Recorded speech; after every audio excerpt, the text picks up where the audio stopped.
¿Alguno de ustedes que estuvo en colegios religiosos les dio como la curiosidad de jugar la Ouija, Charlie Charlie o algo por el estilo dentro del colegio? Bueno, pues a algunos alumnos de cierto colegio en Guanajuato, aquí en mi país, México, hicieron exactamente esto, y es que me estoy debatiendo entre si decirles el nombre preciso del colegio porque pues el colegio sigue activo, o sea, tiene alumnos y todo, así que lo voy a pensar. Y pasó algo muy curioso. Todo esto sucedió entre finales de la década de los 80s, principios de los 90s, y a pesar de que todo Guanajuato sabía y hablaba sobre esto, los medios de comunicación prefirieron, pues, no decir nada, hacer como que no había pasado. Muy pocos medios de comunicación hablaron de esto. Todo esto ocurrió cuando recientemente este colegio había cambiado de instalaciones, o sea, se había mudado a otro lugar mucho más céntrico. Si ustedes son de Guanajuato, probablemente ya sepan cuál colegio es. El caso es que familiares, las personas, o sea, los alumnos que vivieron esto y amigos, decidieron ya no hablar más de este tema jamás. Los únicos testimonios que tenemos son de las personas que ayudaron, porque esto se hizo muy grande. Resulta que 5 alumnos, 3 mujeres y 2 hombres decidieron jugar a la Ouija dentro de las instalaciones de este colegio. La Ouija se había como popularizado muchísimo más en estos años porque recientemente había salido la película pues del Exorcista. Mucho se hablaba sobre la Ouija. Imagínense en un colegio religioso todo lo que nos decían. Si de por sí, yo cuando iba en la primaria eran los años 90 y principios de los 2000 y todo era del diablo, los Furbies, los tazos, los Tamagotchis, todo era del diablo. Ahora imagínense el tablero de la Ouija. Pero estos alumnos decidieron que iban a hacer su propia investigación. Querían ver si todo lo que les habían dicho que ocurría, pues sí iba a ocurrir. La cosa es que esta sesión de Ouija, como era de esperarse, pues no salió nada bien. Y aquí no se sabe si fue como histeria colectiva lo que ocurrió aquí o andaba algo por ahí. Ya sea alguna entidad del bajo astral que ellos dejaron salir, alguna entidad demoníaca, pero algo raro pasó. La cosa es que en cierto punto de esta sesión que estaban teniendo los alumnos, se hizo presente una sombra, pero esta sombra estaba como más bien pegada a las paredes, y cada que la sombra aparecía dejaba una mancha, como una marca en las paredes, así como de un cuerpo todo deforme. Y a pesar de que la sombra desaparecía, aquella marca quedó. Los alumnos relataron que al momento que vieron esto se asustaron muchísimo, tratan de huir del salón, se acercan a la puerta que tenían cerrada y cuando tratan de abrirla se dan cuenta de que está bloqueada. Ellos están desesperados tratando de abrirla, mientras se dan cuenta que aquella sombra que se estaba materializando se acercaba cada vez más a ellos, y pues alguno volteó a ver el tablero y vieron como si una cabeza estuviera saliendo pues de aquí. O sea, hagan de cuenta algo así, pero en vez de una mano pues estaba saliendo una cabeza del tablero. Finalmente logran abrir la puerta, salen corriendo, pero se dan cuenta que nada más salieron 4 de los 5 que estaban jugando. Regresan y ven que una de sus compañeras está tirada en el piso, convulsionando con los ojos en blanco y espuma en la boca. Ellos intentaron auxiliar a su compañera, sacarla de ese estado, pero al ver que no podían deciden dejarla ahí e ir a buscar al sacerdote de la escuela. Llegan con él, le cuentan todo y el sacerdote decide que no los iba a auxiliar, pensando que esto era una broma de estos alumnos, así que no les quedó de otra que ir a buscar otro sacerdote, pero de una iglesia cercana al colegio. Lo que comentan fue que estos alumnos llegaron con este segundo sacerdote pidiendo que le hicieran un exorcismo a su compañera, a lo cual este sacerdote les contesta: es que yo no puedo hacer eso, o sea, sí la puedo auxiliar, puedo rezar, pero un exorcismo me tienen que dar permiso en el Vaticano, no es así como ustedes creen. Así que, aún así, este padre va al colegio, encuentra a esta chica todavía en este estado de trance. Al parecer ya no estaba convulsionando, pero seguía en ese mismo estado, y toda la demás escuela ya se había dado cuenta y todos estaban vueltos locos pidiendo pues ayuda médica. Pero al mismo tiempo, este padre se da cuenta lo que en realidad está pasando, porque ve el tablero de la Ouija, ve aquella mancha deforme en la pared y entiende por qué la chica está así. Así que dice: esto está muy por fuera de lo que yo puedo hacer.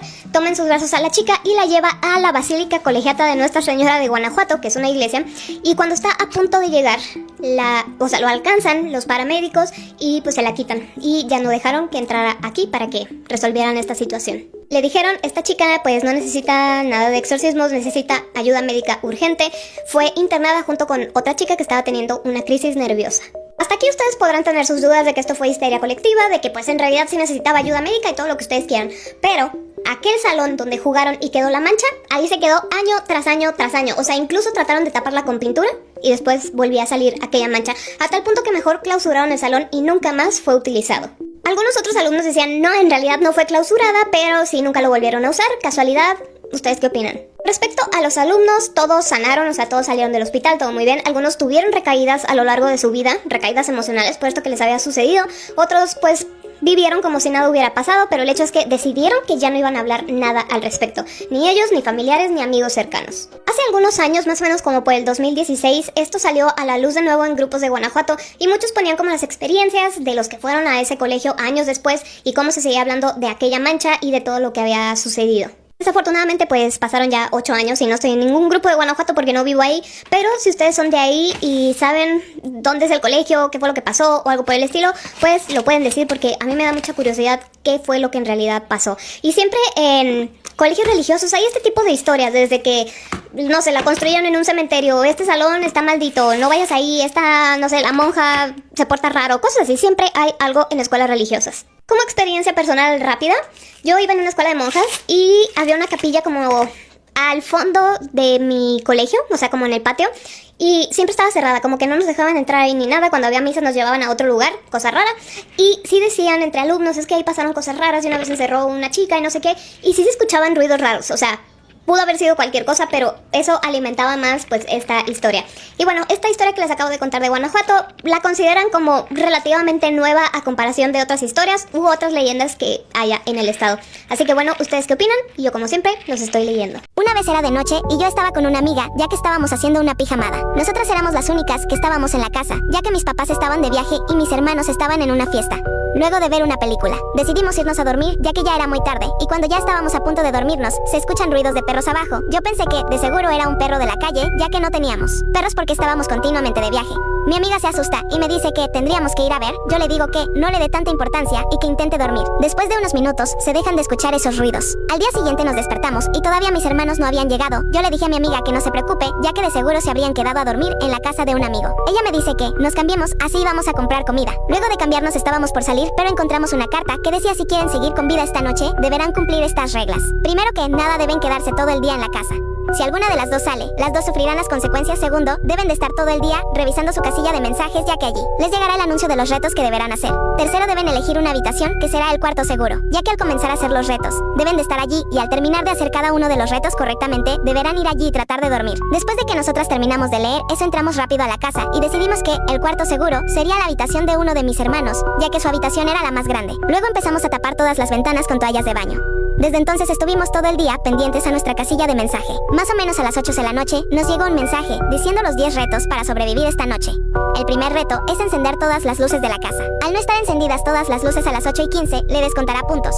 Al no llegar a los 12 puntos, las dos sufrirán las consecuencias. Nosotras empezamos a encender todas las luces rápidamente. Al llegar las 8:15, nosotras ya habíamos prendido absolutamente todas las luces que habían. En eso nos llega el segundo reto parte 2. ¿Te imaginas que una niña desaparezca en su casa y 9 días después la encuentren muerta? ¡Holi! El día de hoy les voy a estar hablando del caso de Paulette Guevara, que siento que todos lo conocemos, pero por si alguien no, pues aquí se los voy a contar. Paulette Guevara Farah tenía solo 4 años y vivía en Huixquilucan. Está ubicado en el Estado de México. Tenía una discapacidad motriz del habla y necesitaba ayuda constante. Un 22 de marzo del 2010, su mamá la metería a dormir y al día siguiente desapareció.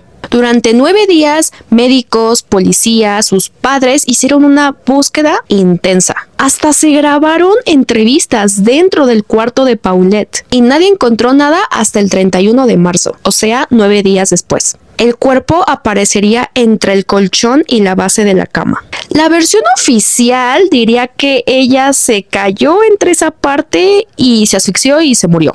Ajá, se murió totalmente sola. Pero aquí va lo que realmente es extraño, y es que la cama había sido revisada varias veces y la habitación obviamente también. Aquí la pregunta es cómo nadie la vio, cómo nadie siquiera olió el cuerpo en descomposición de la niña. Y aquí es donde muchos empezarían a dudar de los padres, sobre todo de la madre Lisette Farah. Digamos que su actitud en las entrevistas era rara. El papá de la niña pidió que se separaran, igual esto como que fue algo extraño, e incluso el gobernador de ese tiempo fue criticado por cómo manejó el caso, porque la verdad es que sí está muy raro. En estas entrevistas que ella dio se notaba muy incoherente, muy fría, y estamos hablando de que murió su hija. De hecho, Televisa la entrevistó y ella se reía, contradecía y parecía estar más interesada en limpiar su imagen que en tener justicia para su niña. Algunas contradicciones eran: había dormido esa noche con su hermana, luego que la habían puesto en su cama como siempre a dormir, o muchas contradicciones en quién fue el último en verla y las horas. Y aparte, sumándole que su relación entre ellos dos ya estaba rara, lo hacía aún más raro. De hecho, hasta metieron a las nanas que tenían un pacto de silencio con la mamá porque sí se habían dado cuenta de lo que había sucedido. Y eso incrementaría más cuando se filtró un audio de ella hablando con una amiga, o sea, de la mamá hablando con una amiga,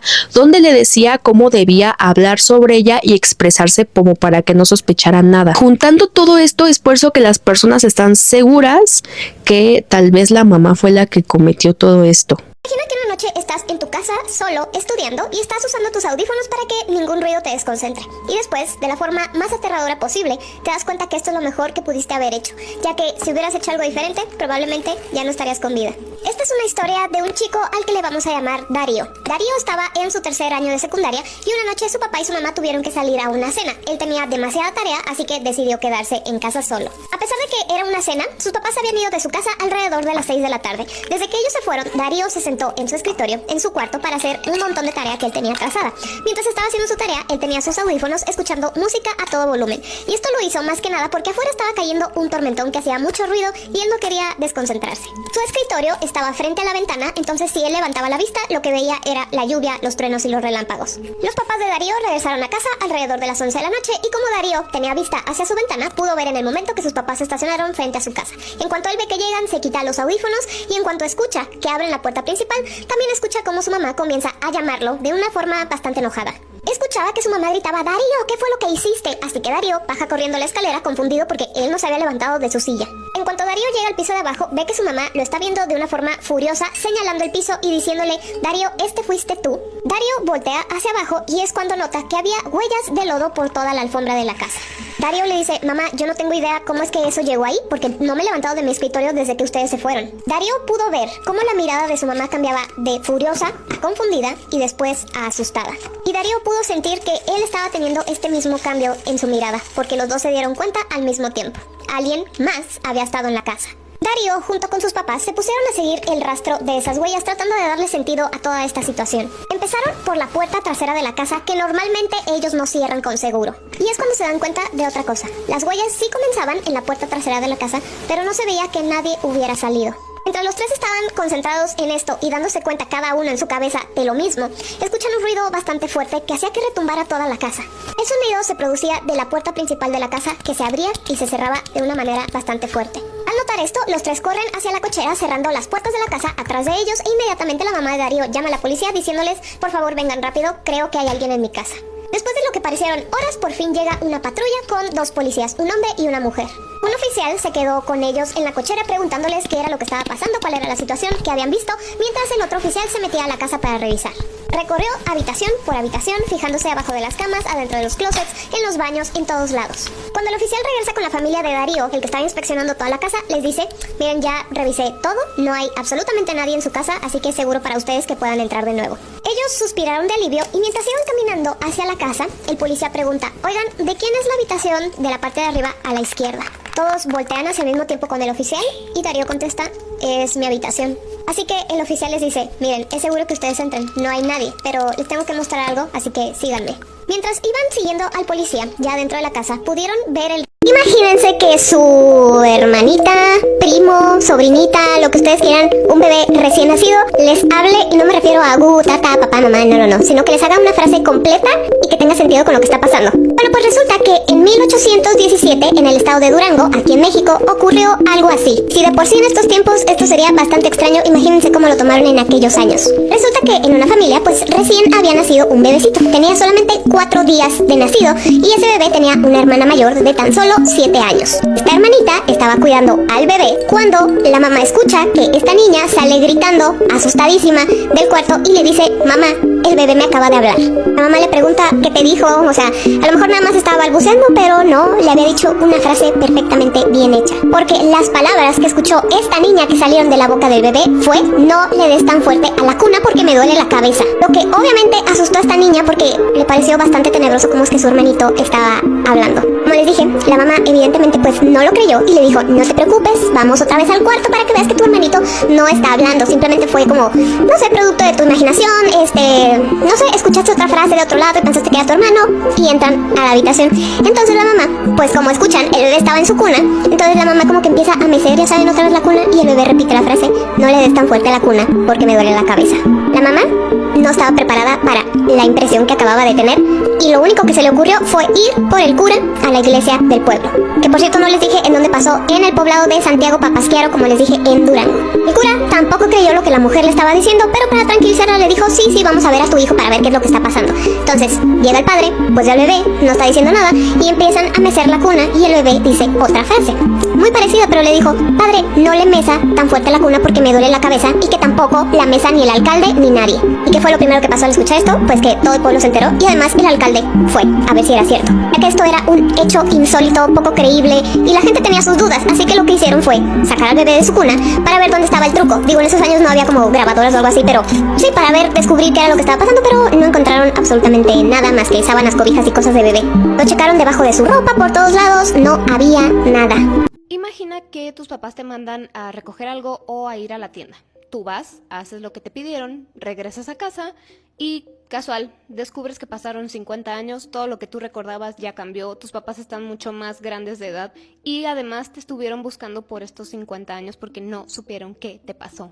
Bueno, pues hoy les voy a contar el caso de Emily, la niña que desapareció y regresó 50 años después, siendo niña, cabe aclarar.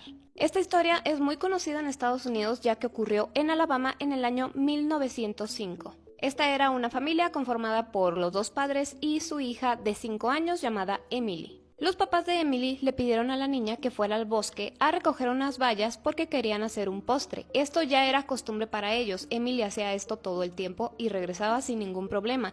Ella ya sabía como a dónde ir, de dónde no alejarse, todo ya lo sabía y nunca había pasado nada. La niña muy obediente tomó su canasta, que usaba siempre, y se dirigió hacia el bosque para recoger las bayas y otras frutas que le habían pedido.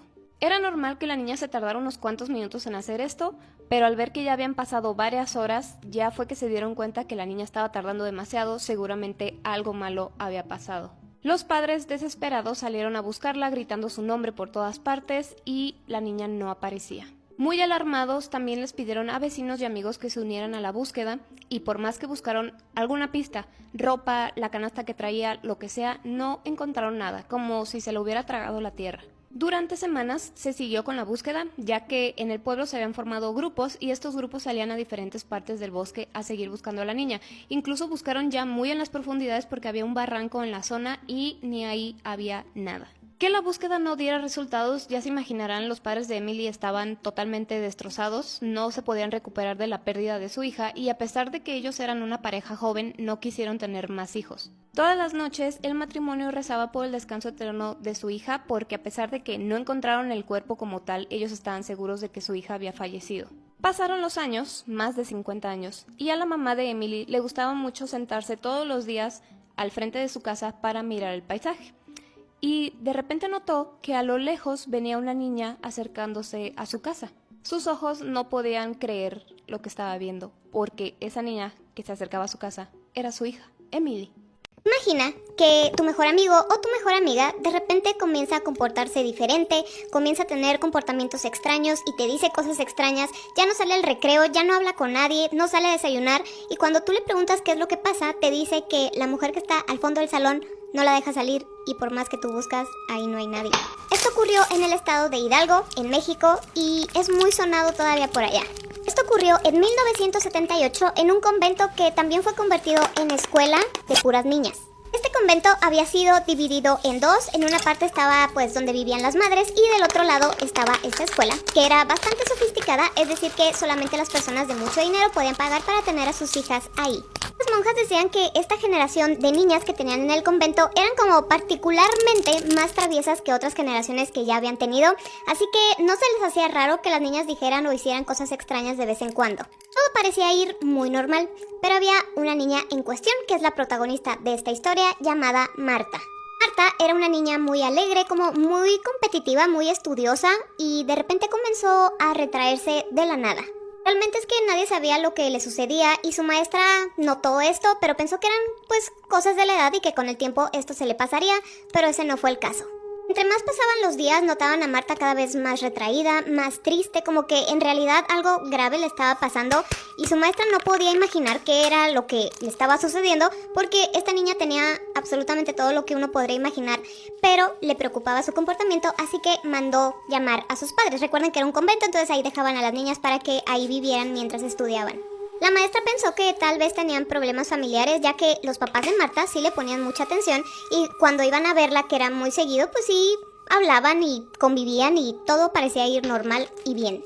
Los padres acudieron enseguida y a pesar de que le dieron muchas vueltas al asunto, no pudieron saber por qué era que Marta se estaba comportando de esta manera.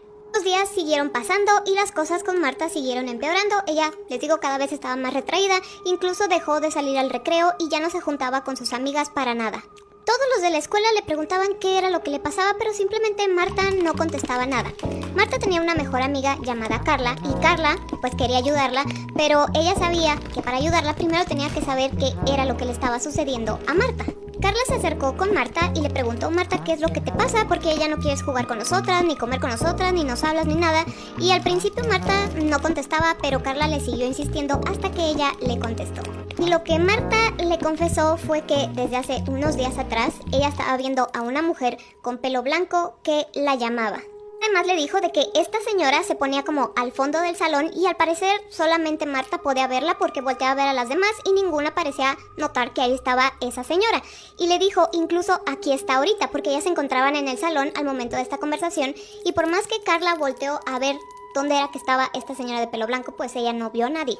Carla eso le dijo: Marta, aquí no hay nadie, solo estamos tú, yo y la maestra está aquí afuera, no sé a quién te está refiriendo. Y por más que le dijo esto, Marta insistía en que ella estaba viendo a alguien. Carla ya no supo qué hacer o qué más decirle, así que ahí dejó el asunto por ese día. Por su parte, Marta estaba tratando de convencer a sus papás de que por favor la sacaran de la escuela porque ella ya no quería seguir ahí y además les dijo: yo presiento que si yo me quedo más tiempo en esta escuela, algo muy malo me va a pasar. Y los papás pues no le hicieron caso porque pensaron pues que su hija simplemente estaba haciendo un berrinche.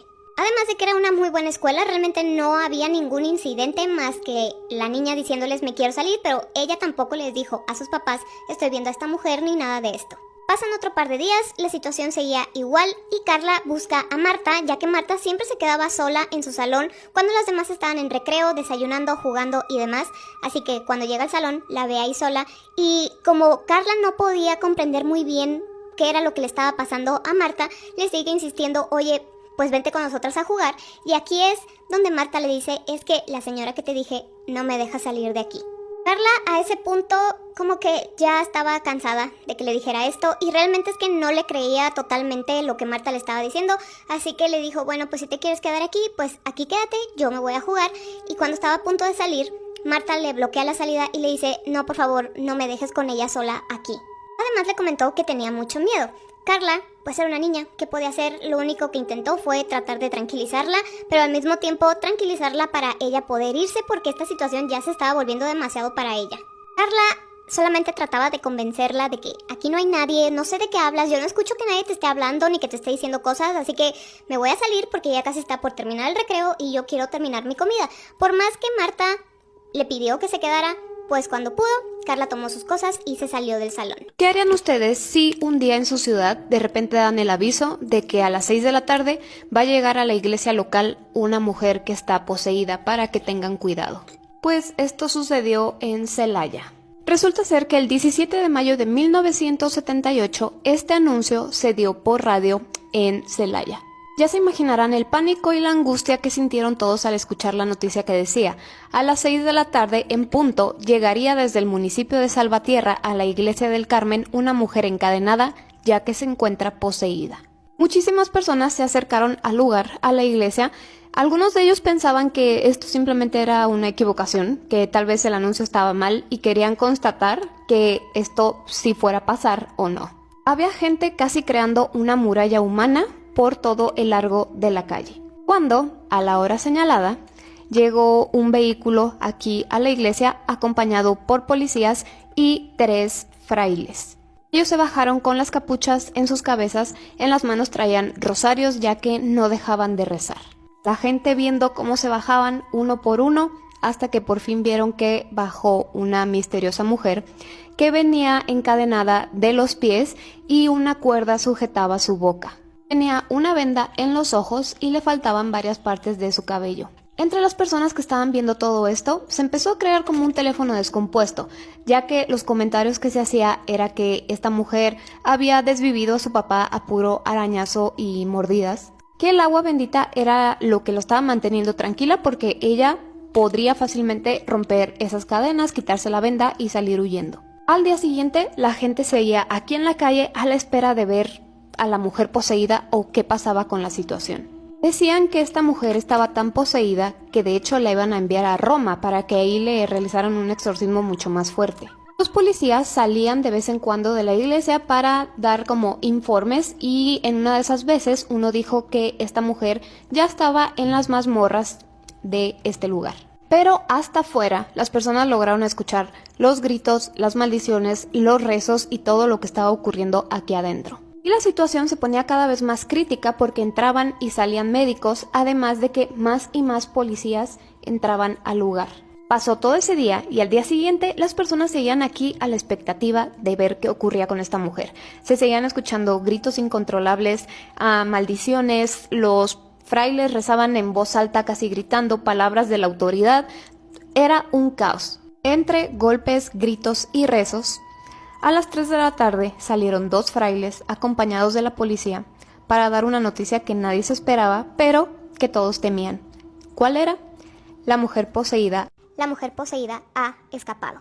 Al escuchar esa noticia, todas las personas que llevaban días aquí en la calle huyeron con terror para refugiarse en sus casas. Los frailes también dijeron que la mujer ya no se encontraba en el convento porque había escapado de sus guardianes a mitad de un tipo de exorcismo. A las pocas horas se reportó que un hombre se encontraba en estado de shock. Cuando llegaron los policías y después de recuperarse, él dijo que una mujer de apariencia muy joven y con movimientos similares a los de un animal lo había atacado. Que tenía el cabello desordenado, tenía arañazos y golpes en los brazos y en las piernas y después de que lo atacó huyó por un túnel. Estos túneles sí existen porque se dice que conectan a la iglesia con la mayoría de las otras iglesias por debajo de la ciudad. El pánico en la ciudad aumentó porque ahora se escuchaban las risas que venían desde los túneles que conectaban pues a todo el lugar y había muchos reportes de que las personas veían a esta mujer de aspecto sucio con el cabello ya saben todo desordenado comiendo animales desde perros, gatos y ratas. Días después, una versión diferente se hizo pública de parte de uno de los frailes, ya que este fraile decía que él se sentía muy culpable de lo que pudiera pasar en Celaya a raíz de todo esto.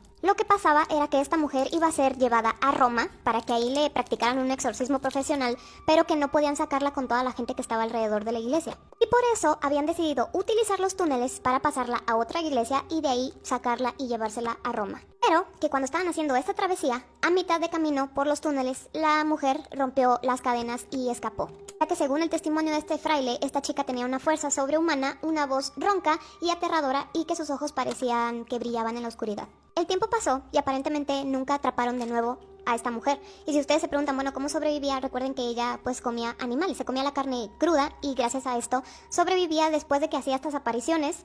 Se volvía a escapar por estos túneles. Decían tantas cosas de esta mujer, tantas especulaciones que había, hasta que salieron las personas de Salvatierra que la conocían y les contaron cómo fue que acabó así. Y ellos dijeron que esta chica en realidad se llamaba Margarita, que siempre había sido una chica pues normal, era muy bonita, que tenía su cabello muy bonito negro y demás. Pero cuando llegó a la adolescencia, ella pedía muchos permisos para salir con sus amigos de noche y sus papás no se los daban. Al ver que sus papás no cedían en darle los permisos, pues ella optaba por escaparse ya cuando pues ya estaban dormidos. Pero que todo cambió un día, ya que Margarita llegó con sus papás, les pidió permiso para ir a una fiesta que iba a dar un amigo suyo y sus papás le dijeron que no, le prohibieron que fuera. Entonces ella, muy molesta, se fue a encerrar a su cuarto. Y ya estando en su cuarto, ella decide huir de nuevo, pero para irse a esta fiesta se puso una túnica que usó en una pastorela como a manera de disfraz, así toda blanca, y con eso se fue. Los papás de Margarita se dieron cuenta de que una vez más ella había huido y no les quedó de otra más que esperar a que pues ella llegara para castigarla. Cuando llegó de nuevo a casa, los papás de Margarita la estaban esperando despierta, por lo cual la regañan, la castigan y notaron que, Margarita sí se molestaba en otras ocasiones cuando la castigaban, pero en esta ocasión estaba diferente porque incluso trató como de levantarle la mano a su mamá, cosa que nunca había hecho. La rabia que tenía en esta ocasión era totalmente fuera de lugar. Después de esto, Margarita se fue a encerrar a su cuarto de nuevo. Al día siguiente no salió para nada y sus papás pensaron pues simplemente está haciendo berrinche. Pero la situación empezó a preocupar al segundo día, ya que notaron que no había salido de su cuarto ni para comer ni para ir al baño y eso estaba muy raro. Pero ellos simplemente pensaron, bueno, a raíz de todo lo que hizo, debe de estar avergonzada y por eso no nos quiere ver la cara y seguramente cuando salimos a la calle pues ella baja a comer algo. Pasan otros 2 días completos de que no vieron a Margarita para nada, cuando por fin sus papás deciden ir a revisarla. Cuando entraron al cuarto se dieron cuenta que Margarita seguía usando la misma túnica con la que se fue a la fiesta. El cuarto olía horrible y además ella se estaba cubriendo el rostro con las manos. Les costó trabajo, pero por fin le quitaron las manos de la cara y por fin pudieron verle la expresión que tenía y además estaba balbuceando como palabras raras. Y de aquí, Margarita se empezó a comportar muy raro, como muy agresiva y les daba unas miradas como de odio profundo a todos, sobre todo a su mamá. Antes de ponerse peor, Margarita alcanzó a decirle a sus papás y a los médicos que ya los papás habían llamado para ver qué estaba ocurriendo con ella, que un ser monstruoso la estaba atormentando. Después de esto, le cambió la voz y ya no volvió a ser ella misma. No lograban que Margarita comiera nada. Lo único que ella aceptaba comer era carne cruda.